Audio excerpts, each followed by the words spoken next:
Hace unos días publiqué un vídeo que nos volvió a todos bastante locos. Un vídeo sobre el sensor RCWL, un sensor sustitutivo de los ya conocidos que casi todos tendremos en casa, sensores de movimientos, un sensor de ondas milimétricas que nos permitía detectar movimientos muy pequeños y que un sensor PIR no sería capaz de detectar. Es un sensor que os gustó mucho porque, además de ser extremadamente barato, se podía poner en muchos sitios y nos permitía ya avanzar un poco más en todo eso que buscamos de la detección de presencia en casa.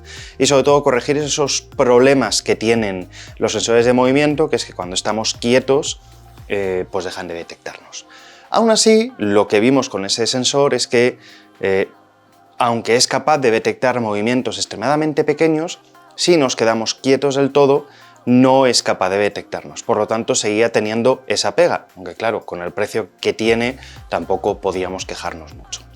Bueno, yo os dije que íbamos a seguir viendo sensores de este tipo y que tenía otros sensores más avanzados, más caros, tampoco algo extremadamente caro, pero que nos iban a permitir hacer cosas, bueno, pues un poquito más avanzadas. Y en este vídeo vamos a hablar del sensor DF Robot Milliwave, que es un sensor muy parecido en el funcionamiento, ya en una banda de 24 GHz, por lo tanto en una banda superior. Os recuerdo que el sensor RCW o RCLW está en la banda de los 2-3 GHz, ni siquiera es algo que esté en el datasheet completo, pero una banda mucho más pequeña y básicamente, por entendernos, cuanto mayor es la banda, mejor detección va a tener. El principio de funcionamiento de este tipo de sensores, aunque no es extremadamente sencillo, es fácil de explicar.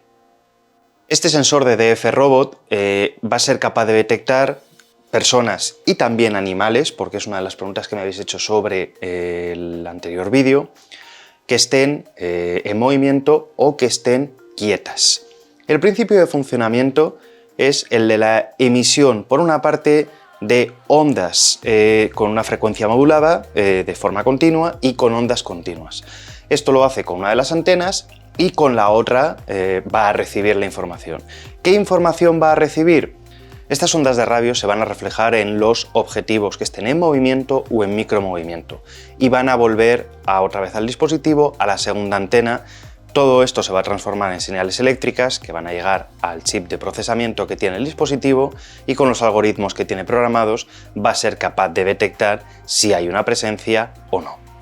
Habréis visto que digo micromovimiento y ahí está la gracia de este tipo de sensores. En realidad, no es que detecten a alguien que esté completamente quieto. Y es que estamos entrando en un tipo de sensores que son capaces de detectar hasta el pulso humano. En este caso todavía no, nos tendríamos que ir a una banda de incluso los 60 GHz, pero sí detectan micromovimientos como la respiración. Y eso hace que para el sensor ese movimiento sea ya la presencia de una persona o de un animal. Es interesante porque en realidad, aunque estemos completamente parados, seguimos respirando. Y ese es el principio de funcionamiento. Entre las características fundamentales de este sensor está anunciado que es capaz de detectar hasta 9 metros de distancia en el arco de onda que va a lanzar. No es un sensor 360, es direccional. Direccional en el lado en el que están los dos grupos de antenas. Sin embargo, en mis pruebas sí que os digo, quizás por el voltaje, quizás con un voltaje un poquito mayor o con un condensador fuese un poquito más eficaz, pero que llevándolo a los 9 metros sí que he tenido una falsa alerta sin saber muy bien por qué. Puede ser un micromovimiento, no lo sé, o puede ser cualquier cosa, 9 metros son muchos. Pero sí que es verdad que no lo he podido llevar o no he querido llevarlo para que fuese realmente estable a más de 7 metros, lo cual ya es una distancia más que razonable. Es un muy digno competidor de la Kara FP1, que ya sabéis que todavía no han lanzado, pero que en China ya está más o menos a la venta, aunque apenas hay stock, pero la Kara FP1 está en torno a los 90-100 euros y esta placa está en torno a los 20 y pico dólares, 30 euros más envío, por lo tanto mucho más barata. Y además, a diferencia de la cara FP1, la detección de este sensor es inmediata, y en el caso de la cara FP1 tiene un delay de 3, 4, 5 segundos antes de marcar la detección de presencia, porque está haciendo sus cálculos internos.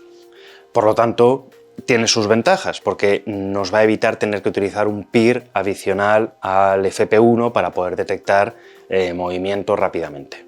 No es un sensor que permita detectar ni número de personas, es decir, solo detecta que hay una o varias. No es un sensor que nos permita hacer direccionalidad, es decir, no podemos saber si va hacia un lado o hacia otro, o si nos acercamos o nos alejamos, y por lo tanto, si buscáis esas opciones, este no es un sensor para vosotros. Quizás en la cara FP1, aunque no termine de ir todavía perfecta esa funcionalidad, pero es la que os va a dotar de esa funcionalidad. En el caso de este sensor, no. Solo va a detectar la presencia. El sensor de DF Robot es un sensor ya más complejo y con mayor funcionalidad que el sensor que vimos la semana pasada. ¿Por qué? Es un sensor que vamos a poder configurar tanto su radio de detección como su latencia a través de programación. No nos va a hacer falta soldar absolutamente nada. Y su conexión o su conexionado es muy sencillo. Básicamente vamos a utilizar el puerto de alimentación, VCC, ground, vamos a tener un puerto binario GPIO que nos va a indicar si hay detección o no, y también tenemos opcionalmente la posibilidad de conectar 2 pines de comunicación serie para poder hacer incluso la detección si queremos, pero también la configuración del dispositivo. Todo eso lo vamos a poder hacer desde ESP Home con un ESP8266 o con un ESP32. Os voy a dejar en la descripción un hilo de la comunidad de Home Assistant, porque hay un usuario cuyo nick es CRLogic que ha hecho una programación muy que facilita la vida muchísimo, porque se ha cogido el datasheet y lo ha transformado a ESP Home para poder hacer toda la configuración que os digo desde nuestro Home Assistant sin ningún problema. Y además en la descripción del vídeo también os dejo enlazado el vídeo de un canal inglés de YouTube de Everything Smart Home, que es un crack de tío, y yo os recomiendo que si no conocéis el canal y os desenvolvéis mínimamente con el inglés, le sigáis porque vais a aprender muchísimas cosas. Y además hace no mucho publicó un vídeo sobre este sensor también. Así que así tenéis el doble de información y lo que a mí se me escape, pues seguro que él lo recoge. La configuración de ESP Home, básicamente en este caso, tiene la complejidad de los parámetros de configuración, pero si copiamos, pegamos, es sencillo. Recordad ajustar los puertos de GPIO dependiendo de lo que utilicéis, si un ESP8266, un ESP32 y el tipo de placa, y el puerto de detección binario lo mismo. Vais a poder utilizar lo que queráis. Si utilicéis la configuración que hay en el hilo, os va a funcionar perfectamente. Es un sensor hiper rápido en la detección. Básicamente la detección es inmediata. Incluso si jugamos con la distancia, con los reflejos, podríamos llegar a detectarnos antes de haber entrado en la habitación. Pero eso tiene un hándicap, y es que la configuración del sensor no es directa. Y cuando digo que no es directa, significa que vais a tener que buscar un sitio donde ponerlo. En la wiki de DF Robot os indican distintas formas de ponerlo, ya sea como un sensor peer, pero también lo podemos poner en el techo, lo podemos poner, por ejemplo, bajo una cama, dependiendo de lo que queramos hacer, y después vais a tener que jugar con el rango de detección, porque es un sensor hiper eficaz con el micromovimiento. ¿Y qué significa eso? Bueno, pues por ejemplo, vamos a imaginarnos una habitación donde tengamos el aire acondicionado puesto o tengamos un ventilador puesto. No es que vaya a detectar el aire que mueve el aire acondicionado o el ventilador, pero cualquier micromovimiento, como el que podéis ver en el vídeo, o un movimiento muy pequeño, por ejemplo, en este caso el aire acondicionado, va a hacer que el sensor salte. Es el hándicap de tener un sensor que nos permite una detección de movimiento tan sumamente directa. y tan sumamente eficaz. Así que vais a tener que jugar a hacer esa prueba-error, de ver los metros que necesitáis, de ver incluso la latencia para poder hacer ese tipo de detecciones de movimiento y de presencia. Ahora bien, es un sensor que va a permitir ya, por fin, hacer una detección eficaz de presencia en una habitación. No es capaz de detectar el número de personas que hay, no es capaz de detectar si es un perro, si es un humano o si hay 5 humanos. Con que haya alguien o haya una mascota, va a activarse. Pero ya no va a desactivarse aunque estemos tirados en el sofá, estemos sentados o estemos dormidos. Con que haya un micromovimiento nos va a detectar. Así que ya vamos avanzando en ese proceso. También tened cuidado porque es un sensor que, aunque su poder de emisión no es muy alto y por lo tanto no tiene tan fácil atravesar paredes, puede hacerlo. Y como puede hacerlo, tenéis que tener cuidado con los vecinos, incluso con el piso de abajo o el de arriba. Aunque ya os digo que en este caso no es un sensor hiperpotente en la emisión de radio y por lo tanto diluye mucho la señal en cuanto encuentra un obstáculo de una pared. Pero es con ese tipo de cosas con los que tenéis que jugar. A diferencia de los PIR, salta con mucha mayor facilidad porque es mucho más fácil que detecte movimiento de cualquier cosa.